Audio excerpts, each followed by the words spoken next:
और हम लोग जब जाने की कोशिश किए, ऑटोमेटिकली इसने ब्रेक अप्लाई कर दिया, कवच ने ब्रेक अप्लाई कर दिया।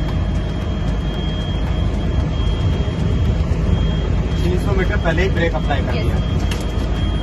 मतलब अभी और हम जाने की कोशिश करेंगे तो ये फिर ब्रेक अप्लाई करेंगे। So it is not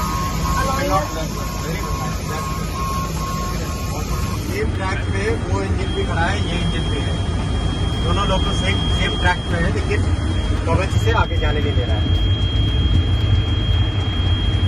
पश्चिम बंगाल की मुख्यमंत्री ममता बनर्जी भी यही कह रही हैं कि उन ट्रेनों में कवच सुरक्षा सिस्टम होता तो 261 लोगों की जान बच जाती, यह हादसा नहीं होता। ये बात तो सच है कि कवच सुरक्षा सिस्टम से यह हादसा रुक सकता था, पर ऐसे हादसों को रोकने का परमानेंट इलाज हर रेल कर्मचारी का सतर्क होना और पुरानी चीजों को बदल देना है। आपने इस हादसे की कई तस्वीरें देखी होंगी, पर असल कहानी शायद नहीं समझ पाए होंगे कि ये हुआ कैसे, तो वो भी जान लीजिए ताकि इसकी भयावहता को समझ सकें। तारीख 2 जून 2023, समय 7:20, जगह बहानागा। हावड़ा शालीमार एक्सप्रेस में बैठे सवारी कुछ समझ पाते उससे पहले ही ट्रेन की कुछ डिब्बे मालगाड़ी से टकरा गए। चीख पुकार की आवाज मची, तभी मालगाड़ी कोरोमंडल एक्सप्रेस से टकरा गई। इन 3 ट्रेनों की टक्कर में 261 लोगों की मौत और सैकड़ों घायल होने की खबर है।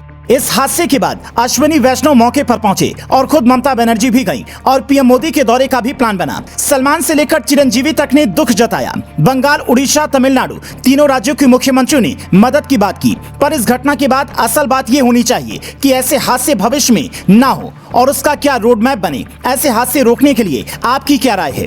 अगर आप अंग्रेजों के जमाने की व्यवस्था बदलने के पक्ष में हैं तो कमेंट में लिखिए।